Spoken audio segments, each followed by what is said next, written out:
চলো বন্ধুরা, আজকের মেনুগুলো একটু তোমাদের সাথে শেয়ার করি। এখানে আছে দেখো গরম গরম ভাত। আজকে টুকটুক করে অনেকগুলো পদই রান্না হয়েছে, কারণ আজকে যেহেতু শনিবার, মামের স্কুল নেই। এখানে আছে হচ্ছে বিউলির ডাল পেঁয়াজ দিয়ে। আর আজকে যেহেতু শনিবার, তোমাদের দাদাভাইয়ের জন্য আগে তুলে রেখেছিলাম, তারপর দেখো পেঁয়াজটা দিয়েছি। আচ্ছা, এইখানে আছে হচ্ছে ঝিঙে আলু পেঁয়াজ পোস্ত, একদম মাখো মাখো করে করেছি কারণ ডাল আছে। আচ্ছা, এখানে একটা গন্ধরাজ লেবু কাটা আছে।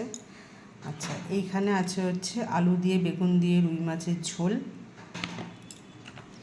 আর এইখানে আছে দেখো একটা দারুণ জিনিস, এটা হচ্ছে আমাদের গাছের লাল শাক। দেখতে পাচ্ছ, কালারটা দেখেই বুঝতে পারবো। আর টেস্ট ওফ, জাস্ট ফাটাফাটি। রান্না করার সময় বুঝতে পারা যায় কতটা টেস্ট। আচ্ছা, আর এইখানে আছে হচ্ছে কচু ঘন্ট। দাঁড়াও বলি, দেখো এখানে আছে হচ্ছে কচু ঘন্ট। আর এখানে আছে হচ্ছে টমেটোর চাটনি। এটা তো গরমকালে দরকার লাগবেই। তো চলো, আজকের মতো এইটুকুনি রান্না, এবার খেয়ে নিই।